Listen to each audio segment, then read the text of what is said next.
You surely know your astrological sign. You've probably glanced at your horoscope for fun, or taken a more in-depth look if you believe in its predictions. Since the COVID-19 lockdowns, astrology has seen an incredible comeback, particularly with young people. 70% of millennials between 25 and 40 years old say they believe in astrology, including media stars like the singer Dua Lipa. Let's put it this way. Okay. I don't have a therapist, but I have an astrologist. Astrology is booming on the internet, social media, and cell phone apps. It's brought good fortune to businesses too, generating an estimated $40 million in revenue annually.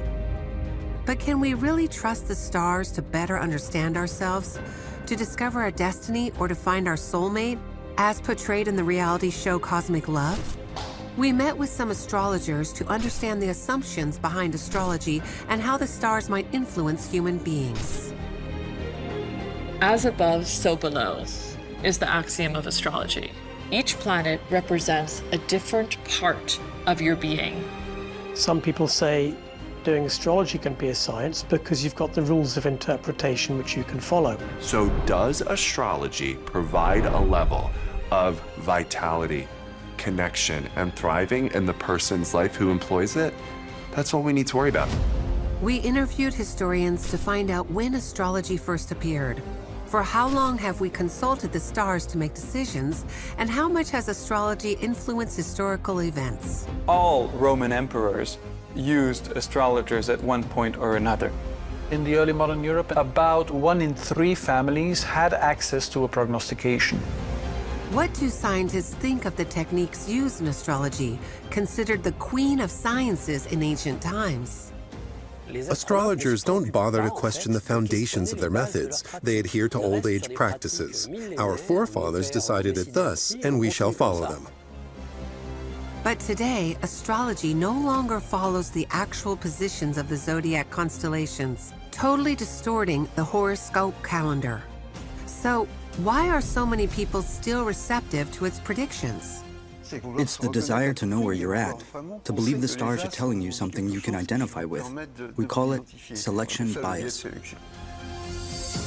Can our natal chart truly plot the trajectory of our entire life? Why is astrology making a comeback with millennials? And when you talk to millennials, over half of them say that their peers value astrology more than religion. We've come back to paganism, the great whole.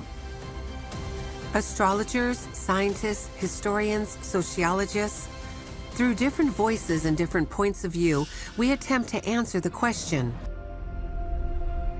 is astrology real?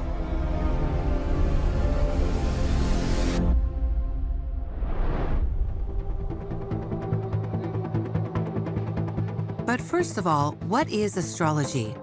And how does it work?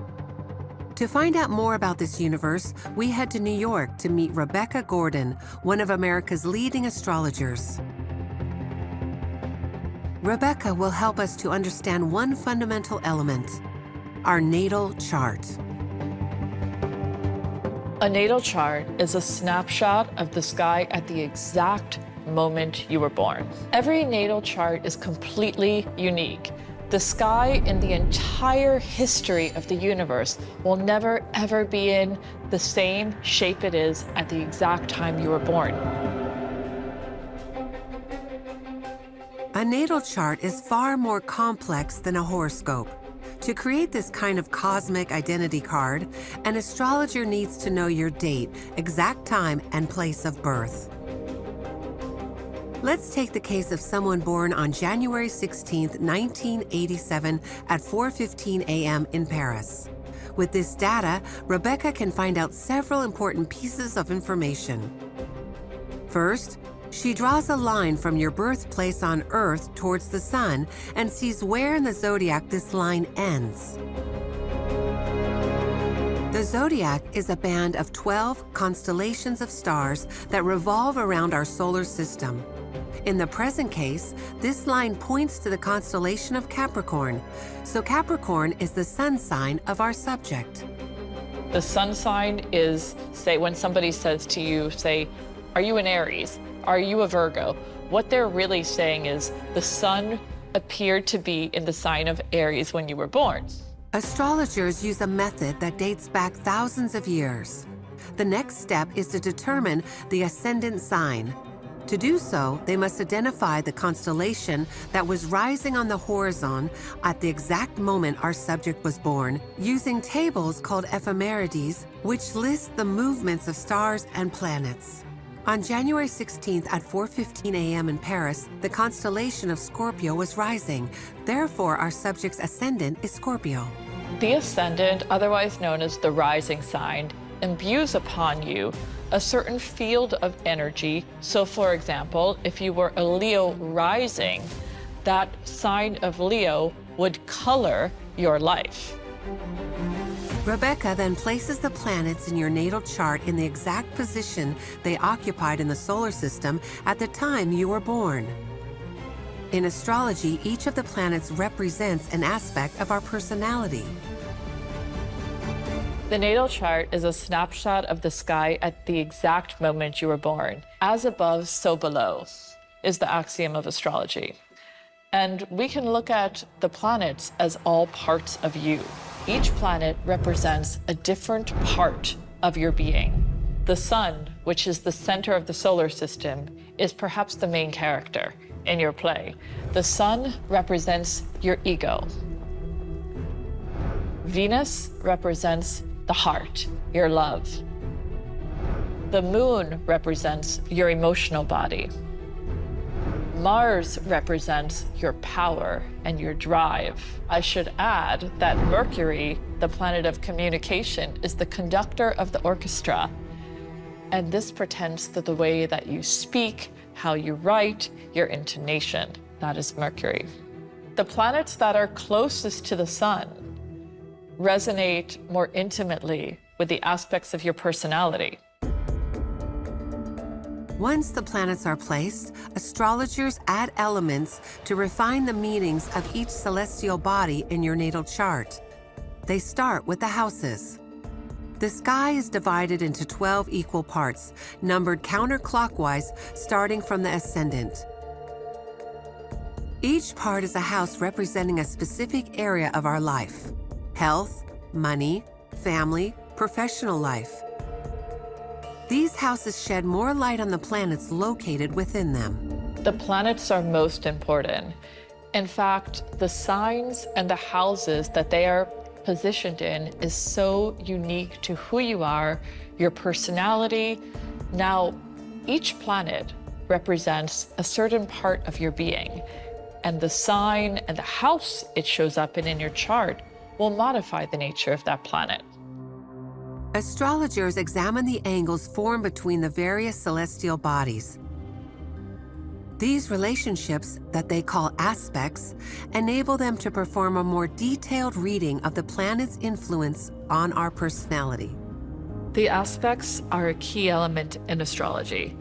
The aspects show me how one part of you speaks to another part of you.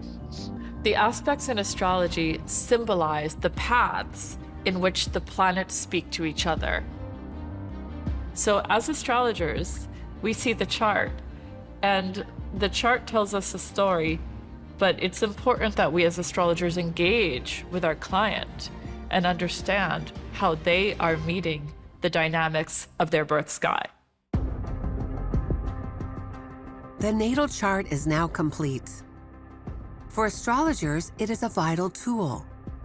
The position of the planets in the houses and the relationship between the stars is important information when it comes to defining the character traits attributed to us by the stars at the moment of our birth. A natal chart can tell me a lot about your predispositions. It can tell me about your strengths in life, what your challenges will be. It can also tell me your luck, the tools you have to overcome your challenges, Your natal chart is like a soundtrack. At the exact moment you were born, that shape of the cosmos is embedded in your soul, and you are broadcasting that out to the world every second of your life. That specific sky map lives within you and is always emanating from your being. So you will always have your natal chart. That never changes. However, the sky at any given moment will speak to the aspects in your natal chart. Some years might be harder, some years might be easier. Thanks to these natal charts, Rebecca says she can reveal who we are and what we'll experience over time. But where does this technique come from? And on what foundations is it built? We head to the Middle East in present-day Iraq. This is where the first human writing appeared, 3,000 years BCE, at the heart of a sophisticated society whose capital's name still captivates, Babylon. Victor Giesenberg, a researcher specialized in the history of this period, studied the earliest text inscribed on clay tablets, in which astrology holds a particularly significant place. Its first recorded appearance dates back to the 7th century BCE. We have texts. They're called the Tablet of Amitseduka. Amitseduka was a Mesopotamian ruler, a successor of the king Hammurabi of Babylon. Under his reign, there were studies of the motions of the planets. There were 700 years of continuous observations of the planetary motions by the Babylonians and Assyrians. What we have as evidence is about 1,000 cuneiform tablets, 1,000 clay tablets where they wrote their observations, and this is only a very small fraction of the total observations they made over those centuries. Laila Haddad, journalist and author specialized in the history of astronomy, is passionate about the connections humans maintained with the cosmos, particularly in Mesopotamia. Marduk created the heavens and the earth. He built the heavenly vault, positioned the stars. This was a divine act. So any unusual event was interpreted as a direct message from Marduk. The common belief was that the gods of Babylonia and Assyria communicated with the humans through signs. And one type of signs was the heavenly writing, the writing in the heavens. So they made lists of signs, and they said, if A, then B. For instance, if there is an eclipse in the west, then this is very good or very bad for the kingdom. After watching the sky for hundreds of years and noting their observations, Babylonian priests laid the foundations of astrology, and that began with the Zodiac. They identified the constellations, at the heart of which circulated the 5 planets visible to the naked eye, the moon and the sun. The Zodiac is like a path of the gods. The path followed by the planets, the moon, and the sun is known as the ecliptic. The band of zodiac constellations frame this line. The Babylonians would push their understanding further. To achieve greater precision, they superimposed a kind of ruler over the sky, dividing it into 12 equal rectangles of 30 degrees, each section containing a part or the entirety of one of the constellations. This system allowed for much more specific celestial positioning. We could say it is 25 degrees in the sign of Capricorn, far more precise than near the head of Capricorn or between its front and back legs. This technique aimed to enhance the accuracy of the priestly astrologers' predictions, exclusively tailored for the ruling monarch as a guide to manage the kingdom's affairs. In the 6th century BCE, the Persians invaded Mesopotamia and disrupted the established Babylonian societal structures. The priestly astrologers lost their political authority. At this point, Babylon was no longer the illustrious center of Marduk's dominance. The priests found their services in lesser demand. They earned a living by observing, drawing up reports. I don't know who it was, but one very shrewd priest created the personal horoscope. They start calculating the configuration of all the astral bodies and basing their predictions on this. There are innovations that are introduced by the Babylonians and that go on. There is exaltations and aspects which are still studied today by astrologers. After the fall of Babylon, the priestly astrologers went into exile, traveling to neighboring regions. Thus, astrology was disseminated throughout the Mediterranean, where it was enriched by contact with other cultures. In Egypt, it incorporated the concept of decans. And in ancient Greece, where Hellenic scholars embraced it, Plato introduced a fundamental notion, the idea of a correspondence between the cosmos and Earth. For Plato, the idea was clear. Humans are a microcosm, while the universe is the macrocosm. As microcosms, humans are inherently connected to the grand cosmos. Given that the sun and moon demonstrably influence earthly phenomena, the entire celestial sphere exerts influence, and the cosmos governs all processes: birth, death, decay, and growth, laying the foundation for astrology as we recognize it today. This notion of correspondence between the cosmos and humans forms the cornerstone of astrology, and the Greeks significantly sharpened the system and techniques initially developed by the Mesopotamians. Greek scholars contributed to the general practice of astrology, first of all by refining the planetary models. They provided certain more accurate ways of describing and predicting the planets' positions and motions. They refined the system of aspects. One good example of a Greek innovation in astrological technique is the 12 houses.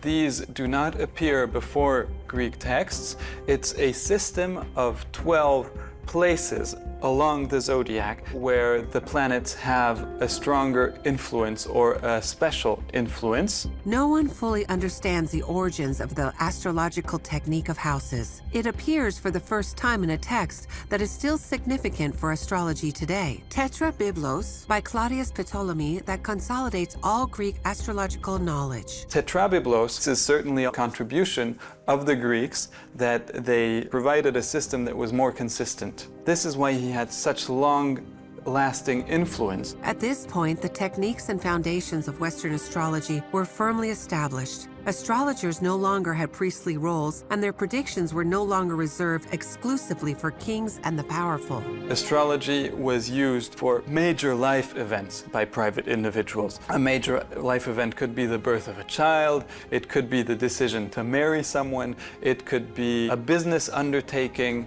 These were good moments to consult an astrologer, which was clearly rather expensive. On the other hand, the kings and emperors continued to use these astrologers among other sources of information. And we can say that most and almost all Roman emperors used astrologers at one point or another. Astrology seduced Rome and spread to the far reaches of Europe, following the routes of the empire. Archaeologists even found several Greco-Egyptian astrological tablets in the Vosges, dating back to the 3rd century CE. This is what astrological charts looked like at the time. At the center, the sun; in the first circle, the signs of the zodiac; in the second circle, the houses. All that remained was to position the planets like pieces on a game board. These were used by practicing astrologers to show their client, here are the planets, and then they would explain what it means. The client could visually see on the tablets what the calculations were. Astrology established itself in Europe. Considered the queen of sciences, practitioners were highly respected, and yet it would fall into decline and be repudiated. Why and how was astrology doomed to disappear? And who were its detractors? At the start of the Middle Ages, astrology coexisted with the emerging Christian religion. From the beginning of the 15th century, it was taught in universities. The influence and popularity of astrology would spread thanks to an invention: Gutenberg's printing press.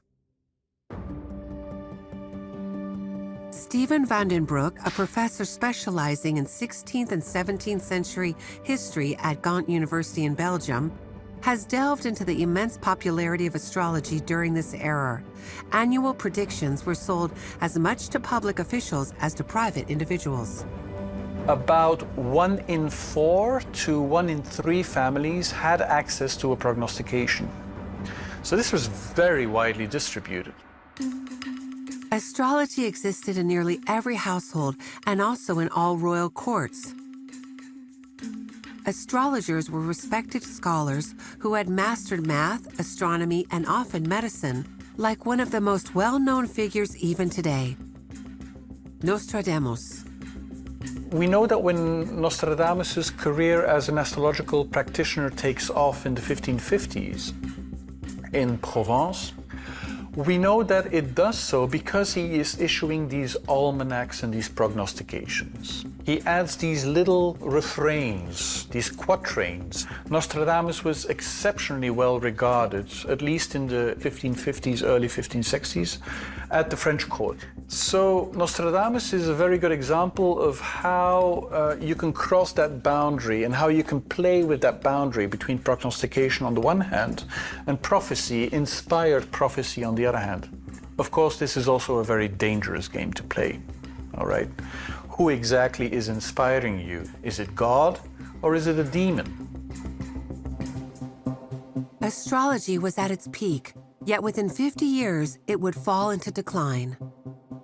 First, its growing influence began to pose a problem for the Catholic Church, already weakened and threatened by the emergence of competing Protestant churches. A new witch hunt was about to begin. There is a lot more concern about the purity of Christian practice. Being a good Christian, not being a heretic, not being a pagan. So what you see in the late 16th century and early 17th century is that inside each of these churches, the level of suspicion towards astrology is increasing because they are afraid that somehow the form of Christianity they represent may not be as pure as they thought it might be. Distrusted by the church, astrology would soon be shaken up by another revolution, a scientific one this time. This marked the beginning of its divorce from the world of science. It began in 1609 when Galileo had the first astronomical telescope built and discovered that the planets orbit the sun rather than the Earth, as was previously believed. A new scientific era dawned, bringing with it new tools and methods. Philip Zarka is an astronomer. Like all scientists, he is very critical of the techniques and foundations of astrology, which have been undermined since the discoveries of that era. In the 17th century, there was a revolution in the science of the heavens, notably due to the advent of the spyglass and the telescope. Then Newton sought to explain the movements of celestial bodies, and the law of gravity was formed. Newton concluded that the universe must be infinite, or else, if it were finite, it would implode toward its center. The planets orbit the sun. The cosmos is infinite. Humanity's vision of space was revolutionized by these discoveries. However, astrologers refused to question the techniques and knowledge inherited from their illustrious Greek predecessors. Astrology would also be shooken up by the emerging methods of modern science.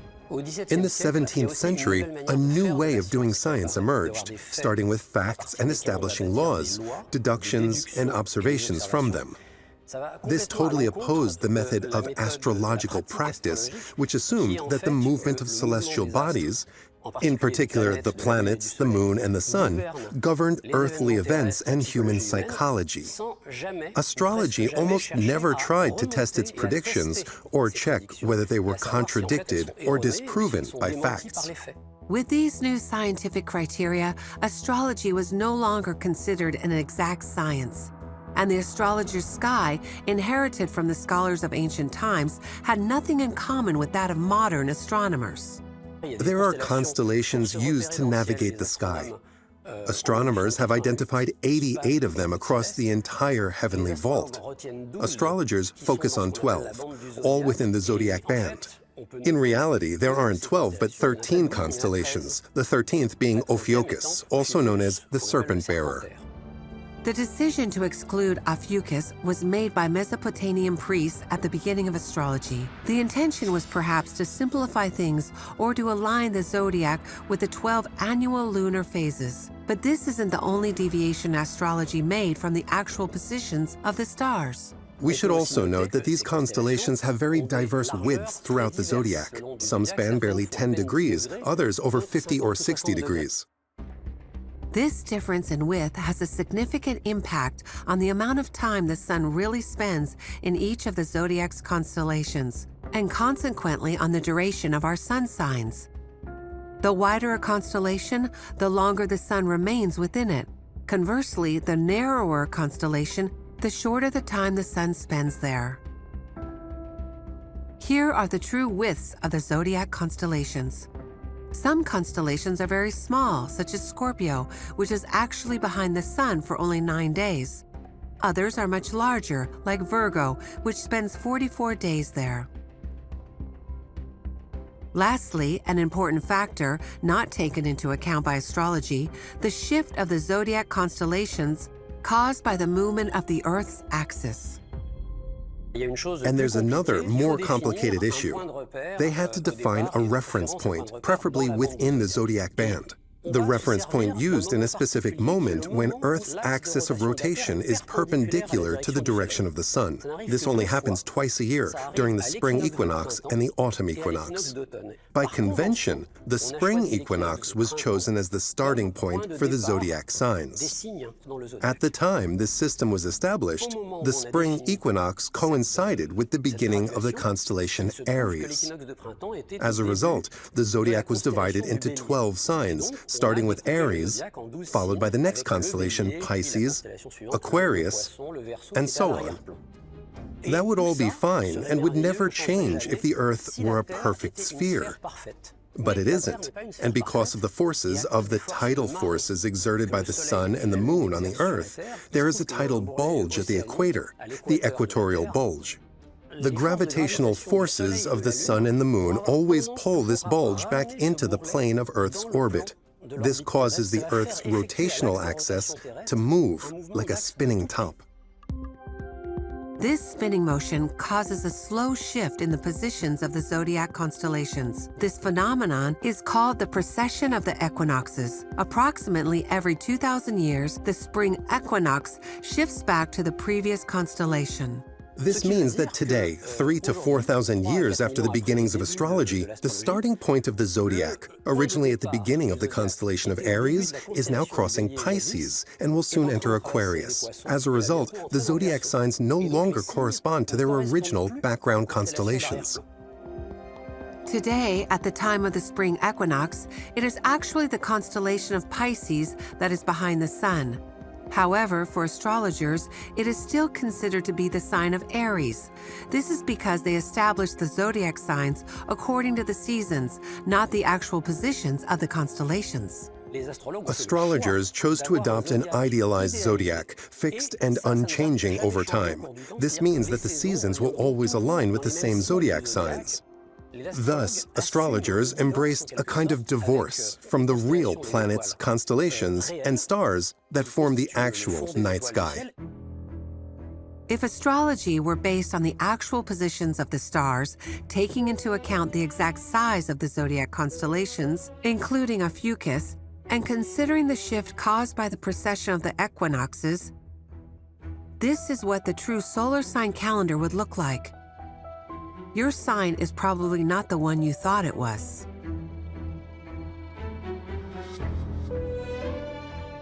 For science, not only are the tools of astrology flawed, but its very foundations are incorrect. Distrusted by religion, criticized by science, one incident would bring an end to astrology. At the end of the 1670s, a poisoning scandal shook the court of Louis XIV. Prominent figures of the nobility were implicated. Under torture, Madame de Montespan and the Marquise de Brevier named Marie-Marguerite Lavoisin as the one who gave them the poison. Lavoisier lived here in Paris, where she made poisons, performed abortions, and was also a renowned astrologer. This presented a perfect opportunity for the church to discredit astrology, evoking black masses and witchcraft. A special tribunal tried and sentenced Lavoisier to death. She was burned alive on February 22, 1680. The final blow to astrology came 2 years later, following this case when a royal edict was published. The soothsayers, magicians, and enchanters who exploit public credulity under the pretext of horoscopes and divination, abusing the terms of the Holy Scriptures, this deserves banishment. Astrologers were therefore effectively prohibited from practicing under threat of exile. Astrology found refuge in parlors of occultism hidden from public view. Louis XIV established the Academy of Sciences and funded the creation of the first observatory in Paris. Astronomers continued to make discoveries, further distancing astrology from the sciences. The observation of the solar system was significantly enhanced thanks to new instruments. In ancient times, only 6 planets were known: Venus, Earth, Mars, Jupiter, and Saturn. These were the planets visible to the naked eye. With the telescope, we discovered Jupiter's moons, Saturn's rings, and more. But we also discovered a 7th planet, Uranus. Neptune was subsequently discovered in the 19th century. Pluto was identified as the 9th planet. For a time, the solar system was thought to consist of these 9 planets. Every time a new planet was discovered, astrologers incorporated it into their body of predictions, saying it would improve their forecasts. However, starting in the 1990s, the most powerful telescopes began detecting new objects similar to Pluto. In 2006, the International Astronomical Union decided, based on scientific criteria, that there are only 8 objects in the solar system that qualify as planets, from Mercury to Neptune. Consequently, Pluto and all the newly discovered objects in the Kuiper Belt were classified as dwarf planets. For astrologers, this raised a problem. Should they incorporate all the dwarf planets or none? Did they lie by including Pluto, or make a huge mistake by not including the dozens of new small planets? Astrologers decided to retain the 9 celestial bodies of the solar system, including the dwarf planet Pluto, without ever justifying this choice. For astronomers, this is yet another demonstration of the lack of any serious or scientific approach. Astrologers didn't bother to question the foundations of their practices. They adhered to old-age traditions, simply stating, "That's how it is. Our forefathers decided it would be so, and we shall continue accordingly." For scientists like Philip Zarka, this is yet another reason why astrology cannot be considered a science. Moreover, there is a final point that, in his view, completely disqualifies astrology, a fundamental critic of its very premise. There is no evidence that the planets have any influence on Earth or its inhabitants apart from the sun and the moon. We know that tides are linked to the positions of the moon and the sun and can explain and predict them with great precision. The phenomenon has been understood. We could approach astrology in the same way. First, by asking whether, within the vast corpus of physical knowledge accumulated over millennia, especially in recent centuries, is there anything that could explain astrological influence? So we search and investigate. Could gravity provide an explanation? For the planets, it doesn't work, so that rules out gravity. The electromagnetic force is the second and only other force that operates at a distance, but it only applies in the presence of electric charges, positive or negative. Since our world is electrically neutral overall, this can also be ruled out. The weak and strong nuclear forces only operate over very short distances, at the scale of the atomic nucleus. So none of the forces work. That's problematic. Planetary revolutions might generate gravitational waves of very low intensity, which could subtly affect terrestrial events. However, the issue is that we have never detected gravitational waves associated with the movements of the planets. However, in recent years, we have been able to precisely detect gravitational waves caused by the fusion of neutron stars or black holes in our galaxy, so they should have an astrological effect, not the planets. The bottom line is that if we review, with the best possible good faith, all the physical and mathematical tools we have today, nothing can explain the presumed astrological influence. Despite the opinions of astronomers who undermine the foundations and techniques of astrology, some people continue to believe in it. How has astrology managed to survive these critics? Nick Campion is one of the few astrologers who is also a university history professor.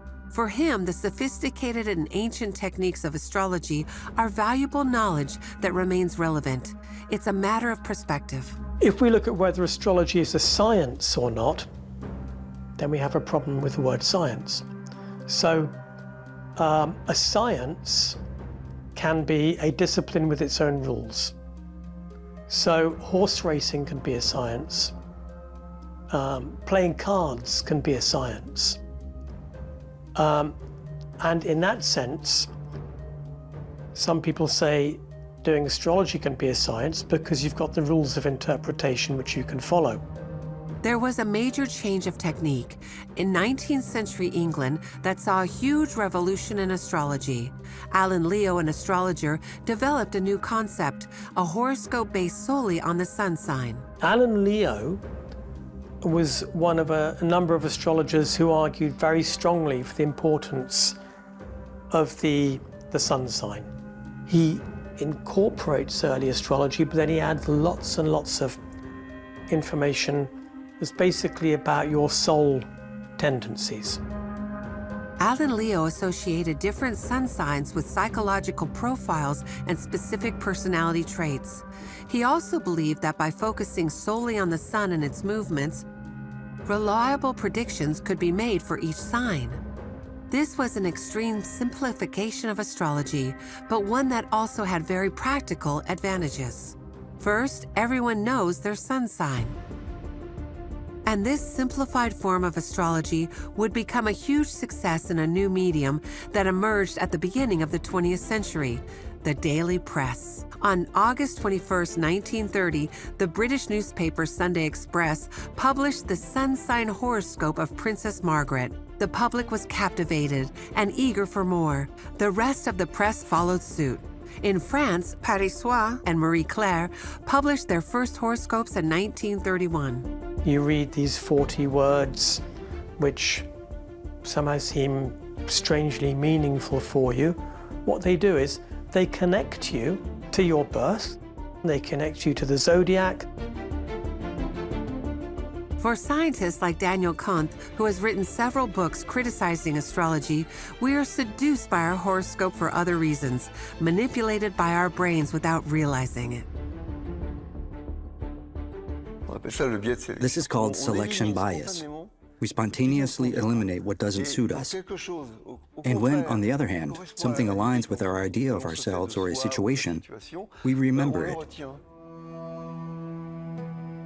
In the 1950s, Bertram Forer, an American psychologist and teacher, carried out an experiment with his students to prove this cognitive bias. First, he had the students answer a series of personal questions. He then sent each of them a text supposedly based on their responses.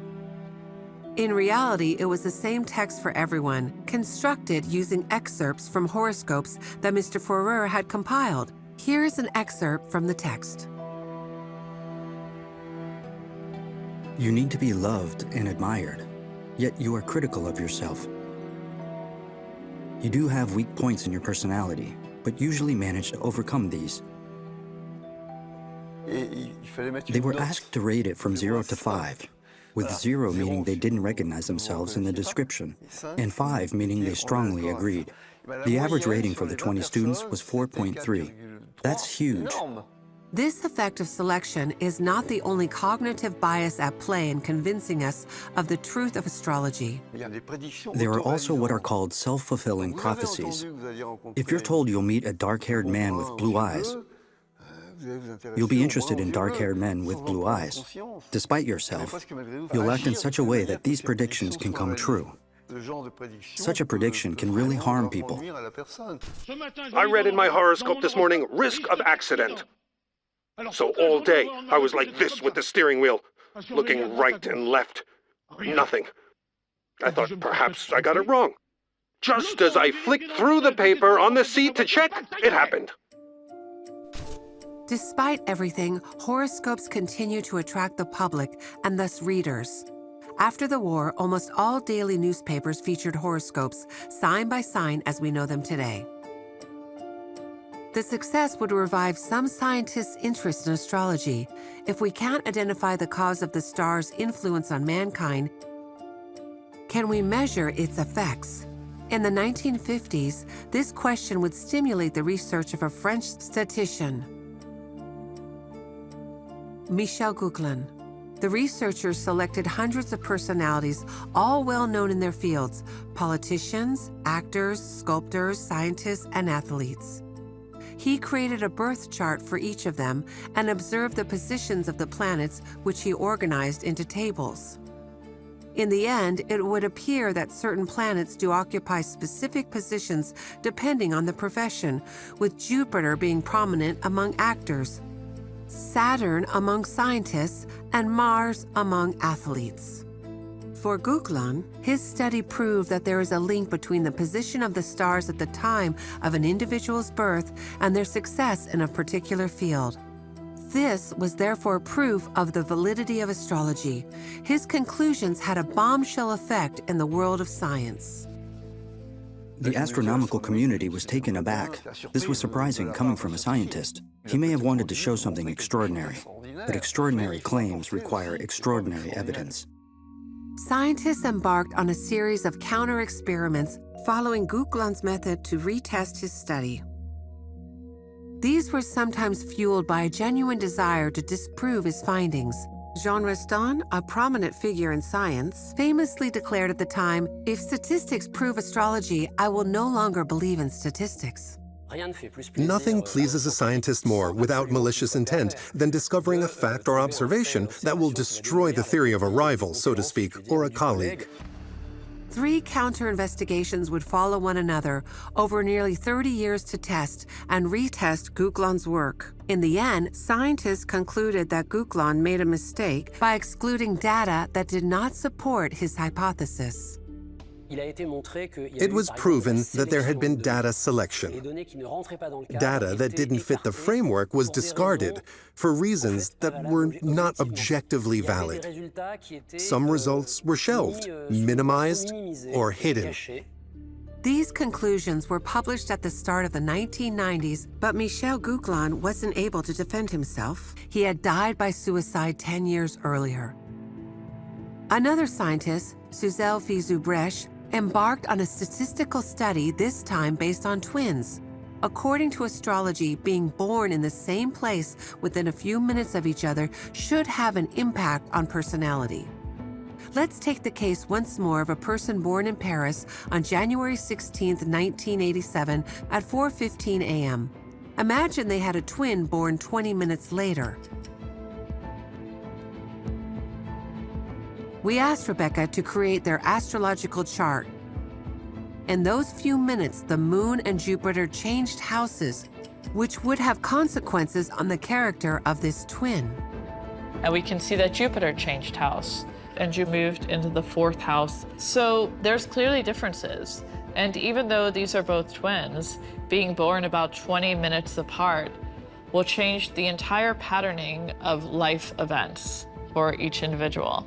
So for example, in this twins chart, the moon is in the 9th house. We could see a greater predisposition towards travel, towards learning and adventure. Now let's move to this other twin who has the moon in the 8th house in Leo. Here is somebody who has a deep emotional awareness and can almost intuit the emotions in the room they walk into. We can see somewhat of an emotional telepathy happening with this person. So as you see, the descriptions are quite different. In that 20 minutes that took place, we have an entirely different focus happening. Now, if we were even to move the chart 3 or 4 minutes, we would still see a difference.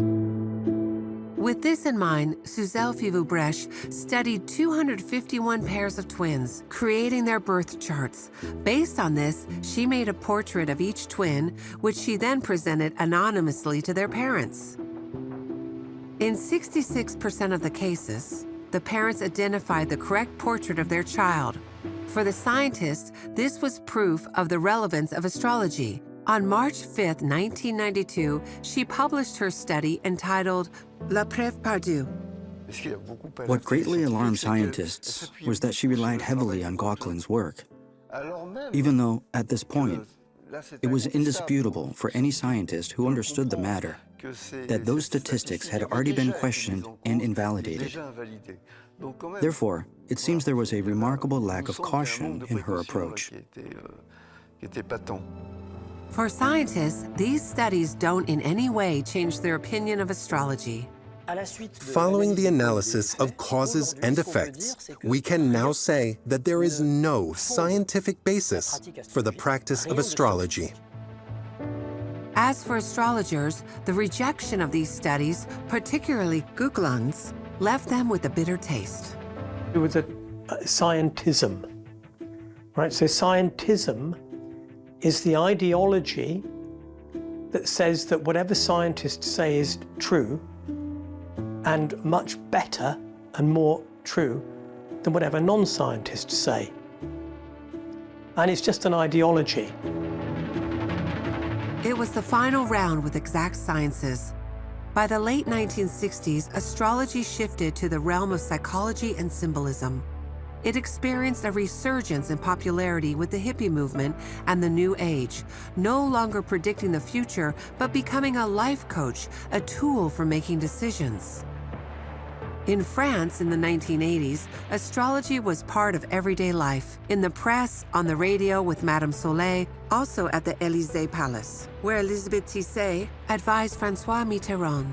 At the same time at the White House, Ronald Reagan was consulting with his astrologer, Joanne Quigley. Despite the criticisms from science and lack of any proof of its effectiveness, astrology continues to gain ground. So what are the mechanisms behind this? Why do people feel that it works despite everything? In the United States in 2022, Libby Rodney conducted a study on astrology through the Harris Poll, revealing fascinating insights. One of the main teachings was that Americans are placing a lot of value on astrology. 59% of Americans use astrology for health decisions.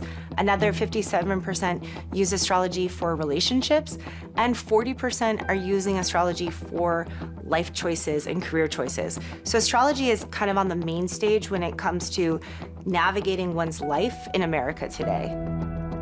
95% of Americans know their astrology sign. About 65% of them think it's accurate. So it's pretty popular. In terms of spending, 1/3 of Americans are spending on astrology services. And the average American who is spending on astrology is spending over $800 a year. And the figures are even more astounding for the generation of 24, 25-year-olds that we call millennials. 83% of millennials are believers in astrology. Their motivation for turning to astrology is to find self-agency and control in a world that's kind of out of control at this moment. 31% of millennials say they turn to astrology to find something bigger than themselves. And when you talk to millennials, over half of them say that their peers value astrology more than religion. 16% of millennials say that astrology has replaced religion for them completely. Astrology has indeed regained a more spiritual or even religious dimension in the 21st century, reminiscent of its early origins. Millennials have their new generation of astrology stars, such as Colin Bedell. From 2001 and beyond, many young Americans were feeling like there has to be another way to access spirituality beyond just institutionalized, organized religion. With the real digital revolution, we have this extraordinary opportunity to disseminate astrological information very quickly. I have noticed in my experience that astrology has become a spiritual practice. I also think that it's an art form. I think that it mediates through symbolic language and through metaphor a level of meaning-making and continuity that people are desperately struggling for. Belief is not the arbiter of astrology's efficacy. It's experience. So does astrology provide a level of vitality, connection, and thriving in the person's life who employs it? That's all we need to worry about. In today's selfie-centric world, astrology offers a way for individuals to position themselves at the center of the universe, seeking personal answers to a chaotic world. The question of whether one can truly believe in astrology depends largely on where we're coming from. If you are a scientist, can we really believe in astrology? Yes. The proof? Many people do. Should we really believe in astrology? In my opinion, the answer is no. Because I think that believing in something known and fairly well proven to be untrue is never very healthy. or an astrologer. Astrology is partly a work of the imagination. I don't mean to say by that it's not real, it's just that it depends on astrologers creating meaningful symbols. For the people who've read it, they're feeling there's some meaning, some purpose that attaches them to the cosmos. Or an unbiased observer. The foundations of astrology have long been crushed. Yet paradoxically, we have always needed it, and it has helped us progress. But it's that. This desire to be in the arms of the universe. Whether one believes in astrology or not, it remains a powerful connection with the cosmos. Part of human culture since the earliest days of civilization, it is likely to be here for a long time to come.